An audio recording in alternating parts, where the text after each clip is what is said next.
sebelumnya kami ucapkan terima kasih atas waktunya untuk dapat mewawancarai atau interview dalam kesempatan kali ini. Nah, kami di sini bertujuan interview mengenai Hagia. Kenapa? Karena kami sedikit tertarik mengenai tokoh Hagia, yaitu tokoh bunga, mengenai dari segi marketing, background tokoh dan lain-lain. Saya itu di sini sebagai salah satu dari Hagia. Untuk ownernya itu lagi melanjutkan studinya di luar kota. Itu ada sejak Juni 2023 tahun lalu. Floris ini tuh dinamain Hagia Floris karena owner tuh pernah tinggal di Turki gitu, modeling di sekitaran Hagia Sophia, atau gak kayak masjid yang khas di Turki itu kan banyak kayak bunga-bunga bagus itu kan dari sana. Jadi owner tuh tertarik buat membuka toko bunga kayak gitu, jadi namanya Hagia Floris gitu. Laswi, tepatnya di depan Laswi Residence. Nah, kita ada dua macam. Yang pertama artifisial, di mana artifisial itu termasuk bunga palsu, dan juga fresh flower, yaitu bunga asli gitu. Kalau untuk jadi dekor gitu, tapi kayak cuman buat table, jadi kayak cuman ya di meja-mejanya aja gitu, belum kayak ke wedding yang kayak gitu. Jadi kayak cuman kayak ada acara dinner atau kayak anniversary, mereka tuh kadang ada yang mau dekor meja gitu. Terus juga ada kayak hand bouquet buat wedding kayak gitu, sama kayak paling untuk acara-acara kayak workshop, terus juga kayak acara flower market. Selera ya, ada kayak mereka tuh sukanya artifisial dan juga sukanya fresh flower. Cuma kalau misalnya di fresh flower itu rata-rata mereka tuh belinya di medium bouquet gitu. Pokoknya terus juga kadang juga ada beberapa yang sukanya tuh di bunga lili. Nah itu jadi yang kalau misalnya buat bunga yang lebih mahal tuh banyaknya di yang lili gitu, yang kayak mereka tuh lebih tertariknya ke bunga lili gitu. Terus juga kalau misalnya buat artifisial paling kalau misalnya jenis buketnya itu tuh ada di purple net, itu kayak buket bentuknya ron gitu. Kalau misalnya buat artifisial itu kita beda-beda ya, karena kan ngelihat stoknya. Kayak misalnya di yang supplier ini tuh dibungain saya jadi rose-nya ternyata kosong, rose yang warna ini, jadi kita cari ke supplier lain gitu. Biasanya kita tuh mesennya lewat online. Jadi kalau misalnya buat fresh itu tuh kita dari luar kota nantinya, sama juga tergantung supplier. Kayak misalnya kita butuhnya bunga-bunga yang ini tapi di suppliernya tuh kosong, jadi kita cari ke supplier yang lain gitu. Biasanya kalau dari luar kota tuh dikirimnya lewat kereta atau juga lewat travel bis, jadi yang beberapa jam juga udah sampai gitu. Dua-duanya biasanya kalau misalnya buat bunga-bunga yang lokal itu tuh kita kayak aster atau bom yang kayak gini itu lokal. Itu kalau misalnya import tuh kita biasanya baby breath, itu kan kita pakainya baby breath import. Terus juga kalau misalnya tulip juga itu kita pakainya import. Kalau misalnya untuk e-commerce kita tuh sekarang lagi tutup ya. Dulu tuh pernah kayak bisa mesen lewat Shopee, cuman karena jadi yang Shopee-nya tuh kadang suka agak ke pantau gitu. Jadi kalau misalnya ada yang mau mesen buat keluar kota dipaketin, itu tuh bisa langsung aja di-chat ke WA sekarang mah. Jadi e-commerce-nya udah ditutup. Jadi lebih ke Instagram gitu ya? Iya betul. Kalau misalnya untuk Instagram kita tuh ada @hagiafloris_. Nah, mungkin untuk pertanyaan selanjutnya lebih ke sisi marketingnya setelah pertanyaan mengenai background Hagia Floris ya Teh. Untuk pertanyaan pertama ya, apa sih yang bikin toko bunga Hagia Floris ini beda dari yang lain? Nah, hasil riset juga kayak atau enggak kayak dari segi apa ya, rating atau enggak kayak ulasan apa ya, kayak kata mereka tuh gimana sih gitu. Iya, kalau misalnya kata mereka tuh kenapa mereka suka sama buket-buket dari Hagia tuh karena dari warnanya, terus juga kadang juga dari susunan bunganya juga mereka tuh kayak suka. Misalnya kayak kita tuh nge-SG-in misalnya tuh buket ini, terus di buket itu tuh di segi wrappingnya tuh ada kayak polinetnya atau kayak ada hologram, pokoknya kayak pakai premium wrapping atau enggak kayak bentuk wrappingnya tuh bikin mereka tertarik gitu. Jadi mereka tuh tertarik gitu sama buket-buket kita tuh. Beberapanya kayak dari premium wrappingnya atau kayak dari segi wrapping atau juga kayak dari jenis-jenis bunga yang mereka suka gitu. Sebenarnya kalau misalnya untuk yang kayak gitu tuh kita biasanya suka bikin konten kayak ke TikTok, karena kan TikTok tuh kan bisa FYP gitu ya. Terus juga kayak setiap hari bikin snapgram di Instagram. Karena kenapa? Karena menurut kita snapgram tuh penting karena biar bisa ngasih tahu orang kalau toko kita tuh hidup gitu. Karena kan jadi kayak ada orang yang mengunjungin profil kita, kan ada yang kayak ngeliat ih ini gambar SG kayaknya lagi tutup gitu. Kan kalau misalnya setiap hari nge-SG kayak kalian lagi dibuka kan sama mereka gitu. Juga kayak kadang juga kita berinteraksi sama mereka gitu. Biar jadi kayak mereka juga selain tertarik sama buket kita juga bisa kayak lebih tahu tentang bunga-bunga yang kita jual gitu. Kalau Hagia sendiri di Instagram melakukan iklan nggak kan? Kalau misalnya untuk beberapa, gak setiap waktu sih, cuman kayak misalnya beberapa kalau misalnya kita membutuhkan kayak misalnya wisuda misalnya gitu, ini kayaknya harus diiklanin soalnya biar orang-orang tuh tahu kita tuh lagi pre-order buat wisuda gitu. Di Hagia sendiri, Teten melakukan kayak endorse. Oh, kalau endorse sampai sekarang paling kayak endorse tuh kalau misalnya beberapa influencer kan ada yang kayak nge-reach kita mau pesan buket atau enggak kayak mau bikin dekor. Nah biasanya kita tuh endorse-nya lewat sana gitu. Oh berarti si influencernya yang datang ke kita, bukan kitanya yang Iya, datang. jadi kayak apa ya, kayak menyelam sambil minum air. Oh, iya. Kalau misalnya mereka beli sekali kita endorse gitu. Untuk promosinya tuh lebih bagus yang lewat Instagramnya apa lewat itu ya, viewersnya dari YouTubernya kan? Kalau misalnya buat viewers sih lebih gampang nge-reach di TikTok ya. Cuman kalau misalnya buat naikin engagement atau nggak kayak naikin orang-orang tuh biar bisa kenal lagi tuh lewat Instagram gitu. Karena kalau misalnya di TikTok tuh mereka tuh cuman kayak ngeliat aja gitu. Kalau misalnya dari Instagram rata-rata mereka tuh kayak ngeliat terus abis itu ada pada ngechat atau nggak kayak ke WhatsApp gitu. Nah, untuk Hagia sendiri ada gak sih musim atau momen-momen tertentu di mana penjualan lagi emang rame-ramenya? Oke, kalau misalnya buat penjualan yang meningkat itu tuh seperti kita tahu ya, biasanya buket tuh dipakai untuk acara-acara penting. Jadi kalau misalnya kayak wisuda, terus juga kayak acara apalagi ya, wisuda yang kayak gitu biasanya kita tuh suka penjualan tuh meningkat. Kemudian gimana sih dari Hagia sendiri itu bisa membuat pelanggan repeat order? Karena kan ya kita tahu tuh buket tuh rata-rata mereka pada request ya kayak misalnya kayak Kak aku maunya buketnya gini-gini. Nah sebisa mungkin kita tuh bisa memenuhi permintaan ekspektasi yang mereka mau gitu. Kadang juga kayak misalnya atau enggak kayak kan beberapa ada yang enggak sesuai yang direncanakan. Misalnya kayak dia tuh mau pick up-nya di jam 1, tapi misalnya jam 1 tuh masih diproses, belum selesai. Nah sebisa mungkin pas mereka diem di sini tuh jangan bikin mereka bete menunggu gitu, kayak bisa diajak ngobrol atau enggak kayak diajak kayak dikenalin gitu. Tantangan dalam pemasarannya ada nggak? Kalau misalnya pemasaran paling dari pesaing ya, karena kan seperti yang kita tahu sekarang tuh banyak florist di Tasik juga kan, juga kayak ada yang florist rumahan gitu.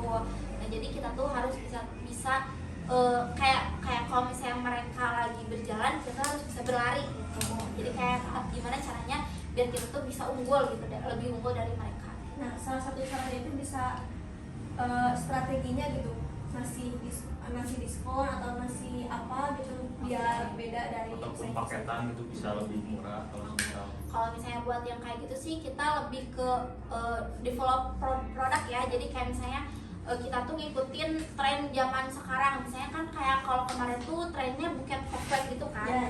Ya jadi kita bikin juga nih buket koklet biar mereka tuh tertarik gitu ke kita. Terus juga kayak dulu juga pernah pas awal-awal lagi baru buka juga kan ada kayak tren buket hologram. Nah kayak gitu. Jadi kalau misalnya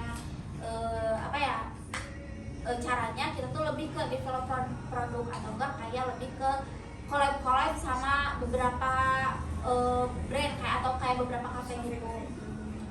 Nanti selain endorse dari influencer yang tadi Teteh telah sebutkannya, Hagia ini pernah kolaborasi ataupun kerjasama nggak sama bisnis lain gitu? Oke, kalau misalnya kalau kolaborasi kita pernah ya kayak beberapa kali juga sama Notre. Oh, Notre, Itu ya. kayak flower market, terus juga kayak apa lagi ya?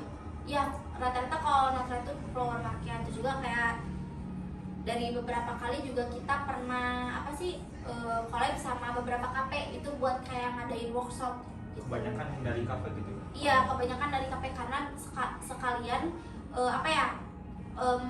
biar ada tempat gitu buat workshopnya Iya. gitu. Terus juga kayak pernah sama di other side, spiritual side-nya Oh, iya. yang frame photo booth-nya. Tadi kita boleh dijelasin nggak jenis-jenis di Hagia? Contohnya kayak dari size atau size-nya baik di bunga palsu atau bunga yang aslinya, boleh nggak? Oke, kalau misalnya untuk size bukan 5, mini, small, medium, large, sama giant. Kalau misalnya buat small itu tuh segini nih, ini small termasuknya. Terus kalau misalnya mini tuh biasanya tuh yang bunga tangkaian, satu tangkai gini, itu mini. Terus kalau buat medium yang ini, jadi medium sama ini juga medium yang belakang. Oh, ini. Nah Yang itu hitam. medium. Ini buat large, yang ini large. Kalau yang giant, Kalau giant kita nggak itu sih, jadi Oh. biasanya giant tuh made by order gitu. tadi menyinggung tentang kan sekarang katanya florist tuh udah banyak banget nih di Tasik. Apakah Hagia melakukan research dari segi apa aja nih? Contohnya kayak dari harga pasti otomatis bersaing loh ya Teh. Nah kalau udah tahu research dari harga bersaing, apa yang akan dilakukan Hagia? Oke, sebenarnya kita juga kan pernah kayak misalnya mau di update katalog kayak gitu. Kayak jadi katalognya tuh kan beberapa bulan sekali kita ada update kan karena ada produk-produk baru. Nah kita tuh kadang juga suka research kayak florist lain, misalnya kayak buket yang kayak gini tuh ukuran segini biasanya di mereka berapa ya gitu. Jadi kadang kita juga ngikutin harga pasar, tapi gak sampai kita ngejatuhin harga pasar kan. Jadi kadang juga beberapa orang bilang ih kok buketnya di sini mah mahal ya. Iya. Tapi itu gak bikin kita jadi ngurangin karena berarti berarti dia bukan target market kita. Gitu. Beda lagi segmennya gitu ya. Gitu. Udah sih kayak gitu aja kalau misalnya buat riset, cuma kayak misalnya kayak mau update produk, lihat dulu ini harganya segini, masuk akal gak ya kalau misalnya di Tasik gitu. Kalau ada ini nggak, misalkan segmen pasarnya ada khusus buat kalangan remaja ataupun mungkin mahasiswa atau Sekolah. dewasa juga bisa, anak sekolah gimana kayak gitu. Kalau misalnya buat segmen pasarnya kita menyesuaikan sih ya, karena kan kita tuh bikin buket tuh ada yang di harga yang affordable, ada juga di harganya yang emang kayak buat orang-orang yang pengen ngerayain sesuatu yang mewah gitu. Jadi emang menyesuaikan aja sih gitu. Jadi nggak ada segmen tertentu yang khusus gitu. Iya. Aku tanya, kan aku ngeliat dari Torik lah gitu ya, waktu dia lamaran atau apa gitu, menggunakan bunga yang cukup mahal. Hagia juga ngejual bunga premium semahal itu nggak sih Deh? Sebenarnya kalau misalnya banyak ya yang nanya, kita juga bisa ngejual. Cuman kalau misalnya buat bunga-bunga yang premium gitu tuh kita akan mesen by order. Jadi kayak kita tuh mesen ke supplier kalau misalnya ada yang mesen bunga itu gitu. Karena beberapa juga ada yang nanya, Kak ada bunga itu kan Torik pakainya bunga peony ya. Iya. Nah kayak ada yang nanya, Kak ini ada bunga peony gak ya? Ada, berapa Kak? Kita kayak sebutin harganya segini. Oh ada yang artifisial gak ya? Karena kan artifisial biasanya lebih murah gitu. Juga kayak dulu juga ada yang tulip juga, itu kan tulip tuh kalau di kita harganya 100.000 per tangkai. Ada juga yang mesen, kita biasanya mesennya tuh kalau dia udah bayar walaupun pembayaran baru kita pesenin ke supplier. Kalau sejauh ini ya, kalau bisa dapat, kan udah cukup lama nih kakak buka toko bunga. Segmentasi orang Tasik tuh kayak gimana ya? Kalau dari segmentasi atau apa sih namanya pokoknya? Ya, maksudnya kayak maunya tuh mereka tuh bukannya Iya. gimana? Kalau misalnya aku lihat sendiri ya, biasanya orang-orang Tasik tuh pengen bunga yang gede tapi murah gitu. Jadi kadang kita tuh suka ngebikin bunga-bunganya tuh lebih berjarak. Jadi kayak gak terlalu mepet gitu, biar nanti si wrappingnya kelihatan gede gitu. Nyinggung karena kolaborasi dengan Notre, terus workshop juga di beberapa kafe. Nah menurut Teteh, se-worth it apa dan feedbacknya itu kayak gimana ke Hagia? Oke, kalau misalnya untuk workshop sendiri sih feedbacknya tuh lebih ke biar mereka tuh bisa tahu gitu kalau misalnya Hagia tuh bisa ngadain workshop atau juga kayak ada workshop nih di Tasik gitu. Karena kan biasanya kalau misalnya kita bikin konten tentang workshop tuh mereka tuh bakal apa sih, viewersnya tuh bakal naik ya, karena kayak oh ada ini apa sih, ada workshop di Tasik gitu. Jadi beberapa orang tuh suka nanya kayak Kak ada gak sih kapan ada workshop lagi gitu. Biasanya kita suka bilang pantengin aja terus ya Kak, nanti bisa follow Instagram kita. Ada Teteh menyinggung Instagram, TikTok. Nah kedepannya bakal ada website kan? Oke, kalau misalnya untuk website sih kita belum ada, maksudnya kayak kalau kepikiran ada ya, karena kan beberapa florist juga ada yang kayak mereka tuh bikin website selain buat ngasih tahu tentang Hagia, profil, terus produk yang mereka jual tuh apa aja. Bisa juga di website tuh kita kasih tahu tentang bunga-bunga, misalnya kayak bunga ini tuh melambangkan apa, terus juga ada kayak warna apa aja, terus juga kayak musimnya kapan aja, terus juga atau enggak kayak fun fact bunganya. Jadi paling nanti kalau misalnya untuk rencana website sih ada, cuman masih seperti yang tadi udah dibilang belum jadi rencana prioritas. Nah, kemudian menurut Teteh apa sih kunci sukses dari Hagia ini, dari toko ini itu selama sudah menjalankan bisnis toko bunga? Oke. Kalau misalnya dilihat ya dari kayak gimana owner ngebangun, terus juga kayak gimana owner ngembangin Hagia tuh, menurut aku tuh kuncinya konsisten. Ya, Pak. Karena kan banyak orang, sebenarnya banyak kan kayak orang-orang yang ngedirin usaha, tapi kenapa mereka tiba-tiba berhenti di tengah? Karena gak konsisten. Jadi kayak mereka tuh masih nurutin rasa malas yang ada di diri mereka. Lebih kemud gitu ya? Gitu. Jadi harus konsisten aja sih kalau misalnya mau bisa membangun usaha gitu. Kalau misalnya aku lihat dari gimana ownernya itu ya. Ini izin nanya dulu ya. Menurut Teteh kalau usaha bunga itu, jual beli bunga itu termasuk yang musiman atau bukan? Enggak sih, maksudnya kalau musiman iya, cuman kalau buat penjualan harian tetap ada gitu. Jadi sebenarnya omsetnya tuh akan meningkat di musim-musim tertentu gitu. Jadi termasuk musiman enggak, tapi itu juga enggak. Kita ya, ada nggak tips apa namanya yang pengen Teteh sampein buat yang mulai bisnis toko bunga ini? Mau orang lain mau buka bisnis toko bunga, tips dari kita kayak gimana? Sharing trik gitu ya, cara awal gimana membangun toko bunga. Kalau misalnya buat dari saya sendiri sih, pertama kayak yang udah tadi sebutin, konsisten. Terus yang kedua juga karena emang bikin buket ini tuh merupakan kerajinan ya, seni. Jadi banyak ikutin kelas yang kayak gitu biar kita tahu trik-trik bunga, bikin buket yang bagus, juga yang kelihatan pop up warnanya atau kayak kelihatan wrappingnya bagus, rapi. Jadi ikut-ikut, banyakin ikut kelas gitu. Harus lebih update ya. Benar. Kayak terus juga jangan lupa research kayak buket yang keren sekarang tuh apa gitu. Start from here. Come out.